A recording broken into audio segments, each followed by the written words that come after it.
So hello all, welcome back to the another lecture. So in the last class we have seen the introduction to silicon carbide device, right? So what we have done there, so we have seen the how the structure symbol of silicon carbide, what are the challenges in the silicon carbide devices, and we have seen its data sheet compared with the silicon, right? So this thing we have done. In the same way, in this particular lecture, we will talk about the GaN devices. So this lecture is dedicated to the GaN devices. So let's get started with this. So introduction to GaN devices. So although this GaN theoretically offers very better high frequency and high voltage performance as compared to silicon carbide due to the higher breakdown electric field and electron velocity. So we have compared the electron higher breakdown electron volt we have already compared for silicon carbide and GaN. So we know what are value they have, right? But what is the issue with this? So GaN wafer fabrication technology is still a major challenge. So what is a wafer and all I have told you in the previous class. So what I wanted to say basically that there are the two configuration of the any device. Either we can construct any device vertically or we can construct any device lateral. So there are two structure, vertical structure or lateral structure. Most of the devices which we have seen, all they have a vertical structure. Very few have the lateral structure, right? So you should know this. So if you see this, you will come to know what is the difference. So I will give you a task. You just go and search what is the vertical structure and what is the lateral structure of any device. Okay, so that you will get more detail. So I just wanted to tell from here is that there is a fabrication a challenge basically when we go for the lateral structure and all when using the GaN semiconductor. So now next we will go. Now, if we talk about advantages of the GaN devices, so these are very important points. So the first is the electrical and material property of GaN semiconductor make them excellent candidate for high temperature application, right? So we can operate it in the very high temperature. Second is a lower gate capacitance and output capacitance for higher switching frequency. We know that the GaN devices can operate at very high switching frequencies up to the megahertz application, right? So that time we should have very less loss so that our efficiency will be more. So if we see, so we will find out that it has a very lower gate capacitance as well as the output capacitance. Third thing is the lower switching losses. So it has very lower switching losses. Fourth one is a higher efficiency. Higher efficiency on account of what? Lower conduction losses and lower switching losses. And third point is very important, that is the low or zero reverse recovery losses. What is reverse recovery losses? Reverse recovery losses happen in the diode. So if we see the GaN device diode, body diode, it has a very low or nearly zero reverse recovery losses. So if we see the data sheet, we will find out that it is mentioned directly zero, that GaN device had zero reverse recovery loss. So this is the case. Now these are some advantages of the GaN devices. Now we will move forward. So what is the structure of the GaN device? So this is the basic structure of the GaN device. So a substrate is there.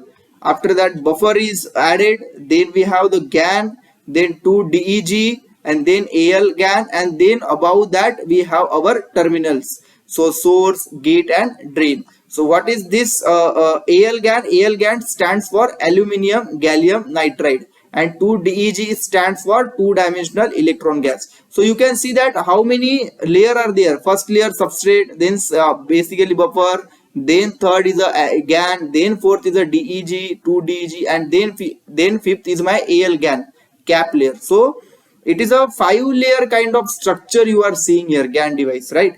So in the next slide, I will show you that exactly what it is. So the same kind of structure I have shown here also. So it is a kind of a bit complicated structure too. That is what we have said initially, ki fabrication is a challenge for the GaN devices.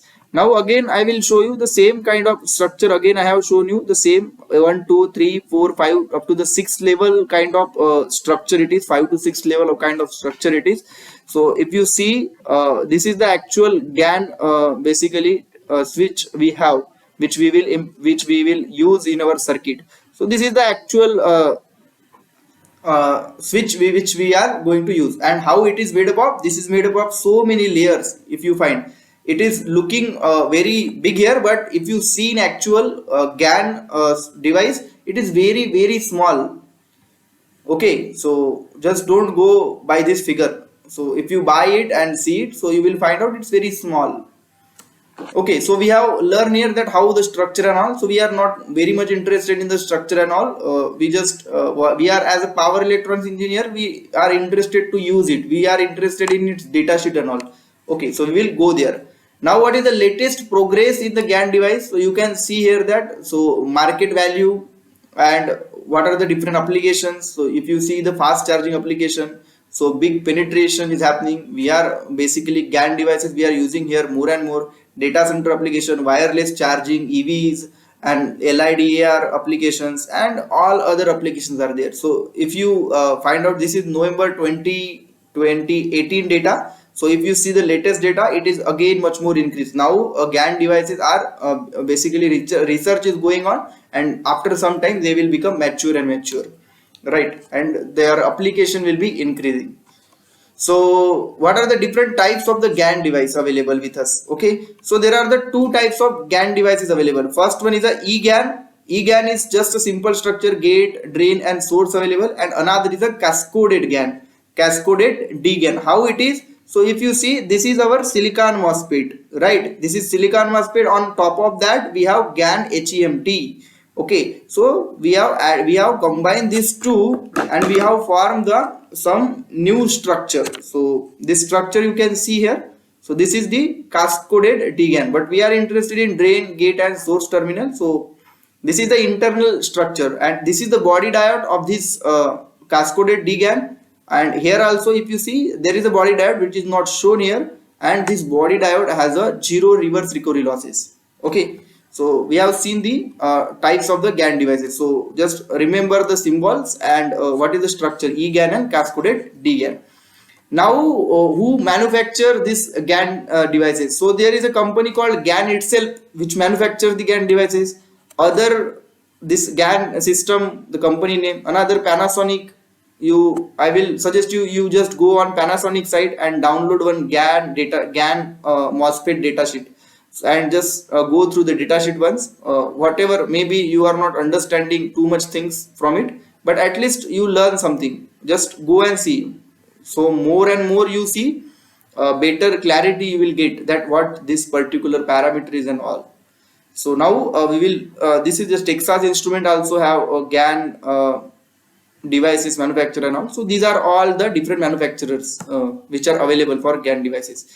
Now next, what are the challenges in the GaN devices? So driver is a critical to GaN success. So we have already seen how the driver basically complicate the system, because here it is not just like the silica that we are giving the gate pulse like 0 to some positive voltage.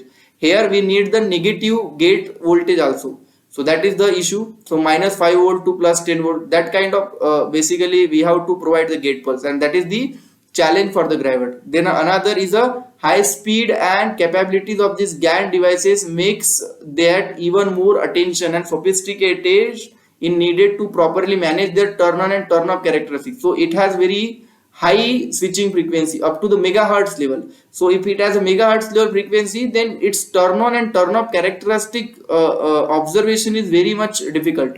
Okay, so voltage and current, slew rate, current level, noise source, coupling, these all things are basically now it very important. So we have to see all this in very detailed manner. Third one is a layout consideration. So same point, layout consideration, which we will see in this course in detail, how to design the layout for GaN and silicon carbide device. Then the maturity of the GaN technology still limit they are used in the system that will withstand the harsh environment. So so that is what I have already told you. So this point we have already seen that the data sheet which are provided by the manufacturer, they are basically tested for one particular environment. So where to use. So that is what I say ki manufacturer should mention that this device is tested under this condition, and basically this is mostly useful in this particular application. So if we use it in some other environment, it will not be basically useful thing. So the environmental impact study is also basically challenge for the user. So these all different challenges are there in the GaN devices. Whatever challenge we have seen in the silicon carbide devices, these all also applicable in the GaN devices, because these are the wideband gap devices, right? But these are the some additional challenges which we have to taken into the account when basically we see the GaN devices. Now we will go further, and we will see the datasheet of silicon MOSFET. So we have already seen this Vishay silicon MOSFET datasheet. VDS is 500 volt, its RDS on is 0.27, and gate charges and all other things are given. So I already told you that they always provide you the symbol, and with symbol the how the pin configuration. So it's a 3-pin structure: gate, drain and source, right? And some few description again they will provide. What we are interested, so you see here the gate source voltage. So when we are using the driver, that time plus 20 volt we require, that is mentioned here. Few more things also mentioned. Again, input capacitance, output capacitance, reverse transfer capacitance, what is the value and all, that is also we know. What is its rise time, fall time, and all things are mentioned here. Okay, how much loss it will may happen, and all things are mentioned in the datasheet. You just go and see the datasheet in detail. Now we will see the datasheet. The previous datasheet we have seen in the last class. That is why I have not mentioned. If you have not watched the video, just please go and watch that video and then come to this video, so that you should be in a flow, that whatever I am discussing, that is with respect to my previous lectures. So that same thing I am not going to repeat here again. Okay, what is new thing? If it is coming, then I will more stress on that topic, right? Now the datasheet of the GaN MOSFET. So here we will do little bit of stress. So you see this is the GaN system datasheet. So it is a 650 volt enhancement mode power transistor. So you see his critical symbol, and this is how it is a packaging outline. So it is very small device. Okay, so and its packaging outline is shown, and we just need to access this 3-terminal gate, drain and source. And again, if you see here, its RDS on is mentioned as 100 milliohm, so very small RDS on. That is the advantages of the GaN device. Another thing, switching frequency up to very high switching frequency greater than 10 megahertz we can use. So this is very advantageous. And one more important point is the zero reverse recovery losses. I have told you now that they will mention that it has a zero reverse recovery losses of the diode. So if you see, here is a body diode available, and for that body diode there is a zero reverse recovery losses. Another important thing they have mentioned here, so gate to source voltage, so minus 10 to plus 7 volt the requirement of the gate to source voltage. So VGS is the minus 10, so negative gate pulse is required, and how to generate that negative gate pulse, it's a challenge, right? So these all thing we will learn, and once we go further and further, it is not similar to the silicon gate driver, so we have to look it for it. Then another few more important parameters they have mentioned. Then if you see here, so again the input capacitance, output capacitance, reverse recovery capacitance, very small value you can see here. So you just go and compare the silicon capacitance and this capacitance. So once you have compare this, so you will find out the differences, and another few more things are there. What is the losses, capacitance, store energy and all, everything is mentioned. So you just see the datasheet, download the datasheet and see, and start reading the datasheet. Once you understand how to read the datasheet, your most of the task is very easy.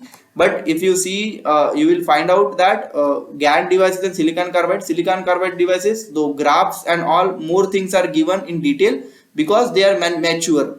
But if you see for this GaN and silicon carbide, so graphs and all, temperature graphs and all, this thing may be not there. In some devices it is available, in some devices it is not available, because they have not tested these devices in various conditions. So these values are typically at the 25 degrees Celsius. So this is the data, but maybe we have to use it for the 150 degrees Celsius. So that time these values may change. So we have to look for all. That is why there is a need of characterization of the device, right?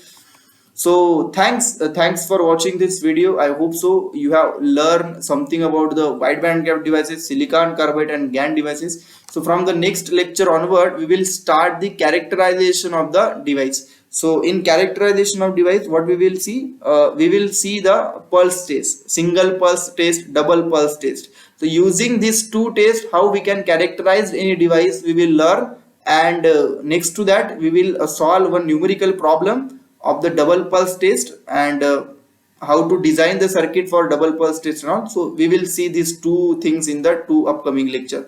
So till that time, take care and thanks for watching. I hope so you are enjoying this and learning something from me. So thanks.